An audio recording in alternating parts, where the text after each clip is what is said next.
एक पल में ही थम सा गया. She ran towards the shade to keep herself safe from the rain and thunderstorm. It was sharp 10 p.m. The road was also empty. Only the noise of rain could be heard. She was completely drenched in the rain. She opened her phone and dialed someone's number. Jimin, let me guess. You never call me until you are in trouble. So what did you do now? One. Yeah, you are right. This time it's more than a trouble. I am standing alone on the road while drenching in the rain. Jimin, what did you do now? When I was here at the art gallery and it's closed at 9 p.m. and Sarah left in emergency. Now there is no sign of any Uber or taxi and it's raining heavily. I'm trying for the past 1 hour. Jimin, gosh, where are you now, Wyan? He said with panic. Wyan, under a shade, she said with a little laugh, trying not to make him panic more. Jimin, gosh, you have the pepper spray I gave you? Wyan, yeah, thank you for that. Jimin, send me your address. I'll send someone to pick you up. Wyan, who? And with that, he cut the call, probably calling someone to pick her up. She had already sent her location to him as he was out of the city.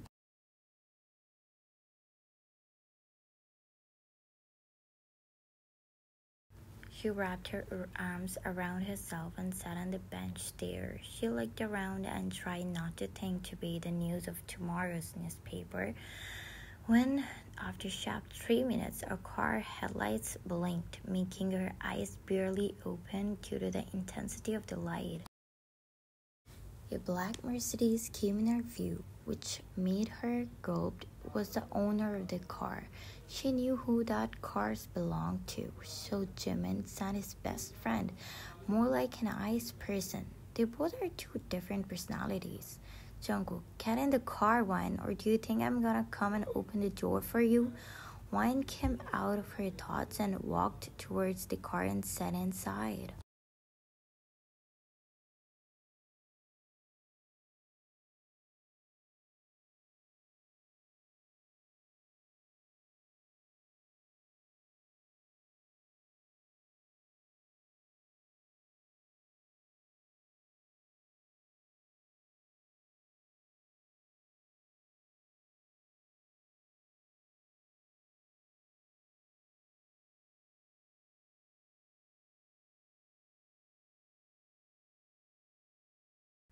As the car moved, Jungkook, I was the nearest one to your location. He would have sent someone else if he wasn't afraid of you being the highlight of tomorrow's newspaper.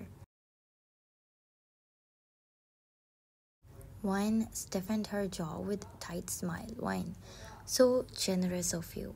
JK, drop it and explain what are you doing here at this hour. Wyan, why? I'm an independent woman. If you're not chill doesn't mean nobody is. Cook whispered. Both brother and sister are same with the same chatterbox. One, did you say something? One said with narrow eyes, and he didn't speak anything for the rest of the ride.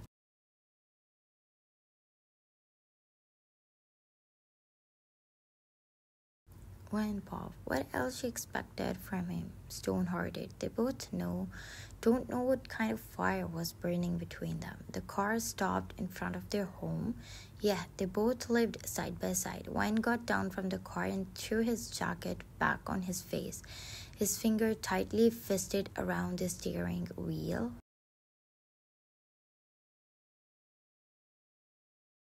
Wayne smirked to annoy him more. Wayne, thanks for the ride, I see. He controlled his anger and started the car without looking at her and parked inside his garage. Wayne smirked, making him angrier. She didn't know much about his past except knowing from Jimin that his family was dead in an accident, left him with their inheritance. When he was 22, he made himself the biggest successful businessman around the world at such a young age. 2 days later, it was Jimin's business party. He's going to move his business to LA. It was a success party and everyone was enjoying it. Jungkook, who was enjoying his drink, looked around and his eyes landed on the particular person.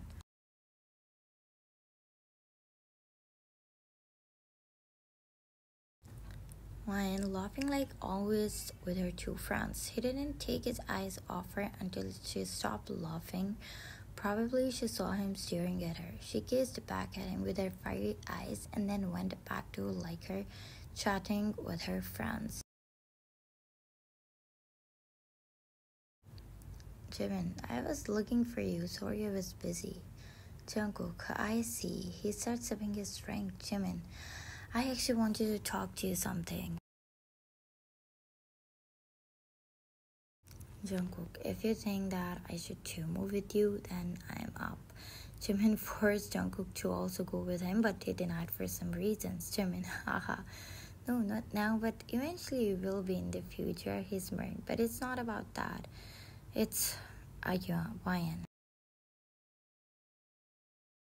Jungkook's eyes again landed on Wyan. Jungkook, what about her? Jimin, there's a stalker that has been following her and threatening her. I am afraid for her.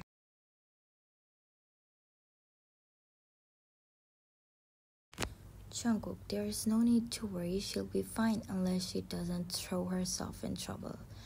Jimin, actually I was thinking if you could look for her when I'm gone. Jungkook turned his head to Jimin's side abruptly. Jungkook, there's no way. I'm not a babysitter. Jimin, good thing she's not a baby. Jungkook rolled his eyes. Jimin, you know I don't trust anyone else here for her except you. She's so soft that she can fall for anyone's trap. Jungkook took another sip. Jimin, even you know everyone around here and the thing with her stalker. Jungkook, I'll take care, don't worry. Jacob, I know I'm going to regret this later for sure until for the next year. She's the opposite of me, as ice hard to break, and she is as flower as easy to break. Jimin, you're the best, and everyone enjoys in the party that night. 2 days later, Jimin was with Wyan and Jungkook. They were having dinner because Jimin is going to leave today. Jimin broke the silence with, so who is going to move in? What move in? Wyan replied. Jimin, as I'm going to LA, there should be someone who'll look after you, and it's Jungkook. Wyan, what? She gazes Jungkook, who was calmly enjoying his dinner.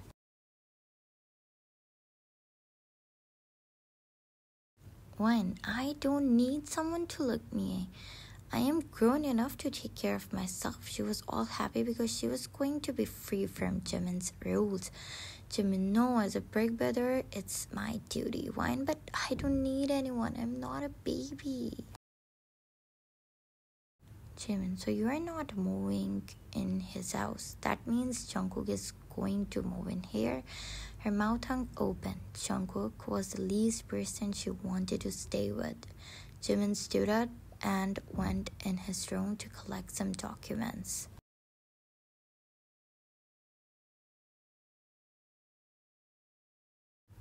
Jungkook, don't do anything stupid and you'll be fine, he said, looking at her with his one brow up. And he also left from there. Wyan fisted her hands tightly. She was already celebrating living a lone life, and then Jimin threw a bomb on her head.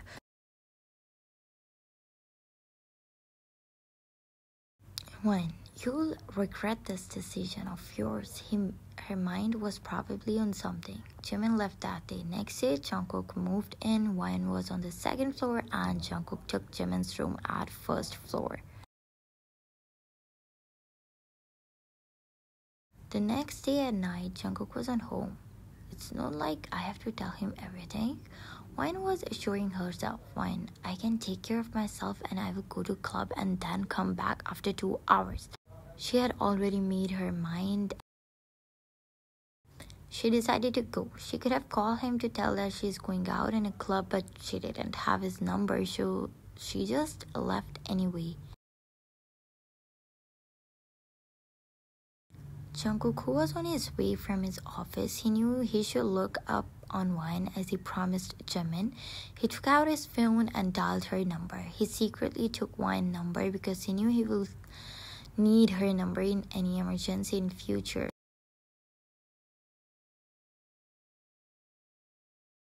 Jungkook, why she isn't picking up? He again dialed her number, but again she didn't pick up. Sighed. He went home thinking she might be asleep early.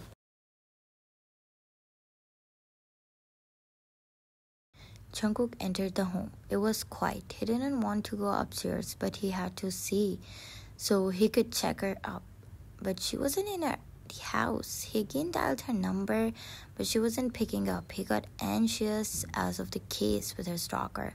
He got into the car and dialed someone's number. Send me the location of the number he sent you, he said, and cut the call. He started the car to find her out if she was in trouble. With no time, his phone beeped and he got her address, which shows the address of the biggest club of Chicago. The problem was that no one can enter that club easily. It's the biggest mafia club of Chicago and there is nothing but a danger in that club. What the is this girl is doing there? He tightly clutched the steering wheel in anger, regretting the time.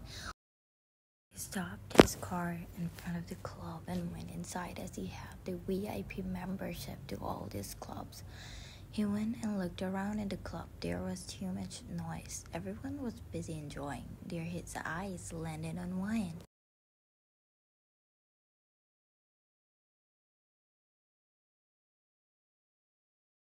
She was with a group of friends, including two men with them, looking like they were in their late 30s. Indeed, they had gotten them into the club. As he noticed one of them getting closer to Wine, his jaw tightened. He walked towards her before the other man could reach her.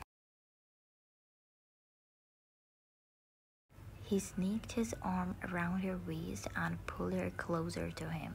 Wine turned her face and looked up at him. He glared at the man who was coming towards her. He stopped in his tracks.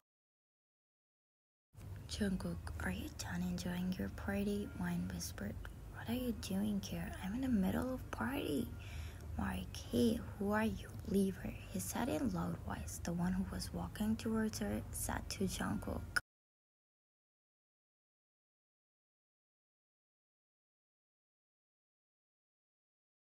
Jungkook, if you don't want anything happen to your face, keep your mouth shut. His grip tightened more around her. Jungkook, let's leave, he said in his tightened voice to Wine and turned around.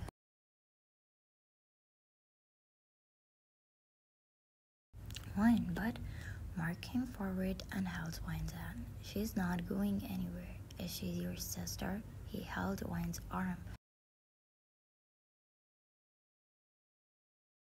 Jungkook's jaw tightened. He looked at Wine. Wine could saw his wind appeared. He turned around within no time and punched him on his face. Mark fell down on the floor. His nose started bleeding. Indeed, he ruined his face. Jungkook smirked and said to him, I told you to stay away. You asked for this. He held Wine's hand and walked out from the club in anger. Wine, there was no need to punch him, she said in loud voice while he walked more like dragged her outside. Jungkook, yeah, you think a guy old enough to be your father was trying to dance with you and you expect me to stand by and watch? Wine, I don't follow someone's order.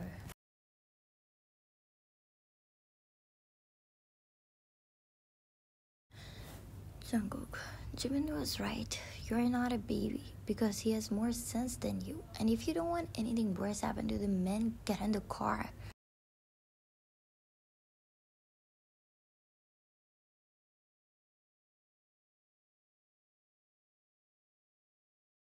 She shot him an angry glance and she sat in the car. He closed the door with a loud voice. He started the car and left from there. Wine broke the silence inside the car. Wine, You ruined the special night. She rolled her eyes at him. Jungkook. Yeah, 'cause I was done babysitting. Regretting every single minute, he agreed to Jimin to do this. If it didn't, scenes would have been different, but he wanted to punch the man more badly. How dare he touch her? He brushed off the thoughts, and then the car again filled with silence. Wine poked tongue in her mouth in anger and looked at the front side. He stopped the car in front of the house and she got down before she went inside.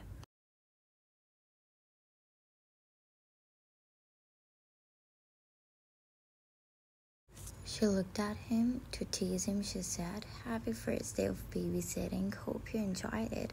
She smirked and went inside. It was clearly visible she was doing it on purpose.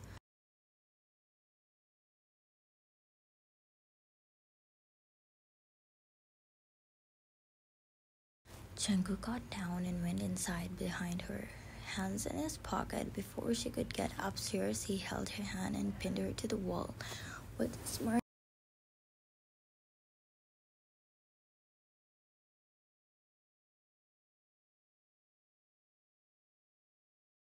he whispered, "Don't play with fire, sweetheart, or you might end up getting burned." With a mischievous smile, she replied, "When? What if I enjoy playing with fire?"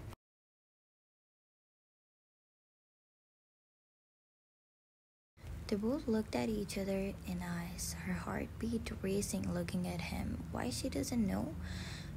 He left her hand, turned around, and left from there, leaving her with her different emotions.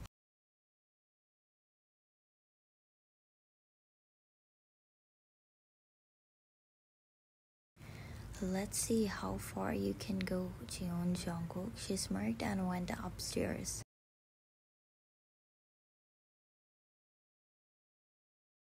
Wine was tossing and turning on the bed in her sleep, her figure trembling under the influence of nightmare.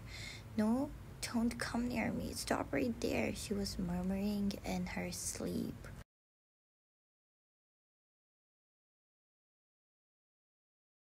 "No, save me, Mom, save me," she was shouting in her sleep. Tears were coming out from her closed eyes. "Mom," she shouted, and with that she came out of her sleep. She was panting badly. Her hands searched for the water bottle on the side table of the bed. She poured a glass of water and drank it. While drinking, her eyes fell on the silhouette of someone on the terrace. The shadow moved, which made her more panic, and the glass from her hand fell down.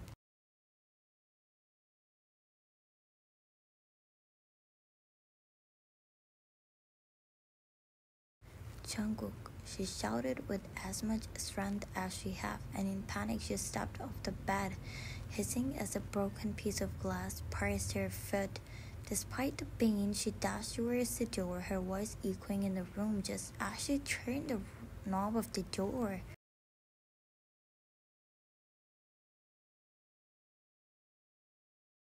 The door opened, revealing Jungkook. Despite it coming out of her foot, she collapsed into his arm tightly. Her figure was shaking badly. Jungkook ran towards her room after hearing her screams and shouting. "Hey, what happened, Wine?" he asked in his alert voice and looked around the room. "Wine, someone's there," she said, pointing towards the terrace. Jungkook looked there. "Let me check," Wine shook. No, he will harm you," Wine said.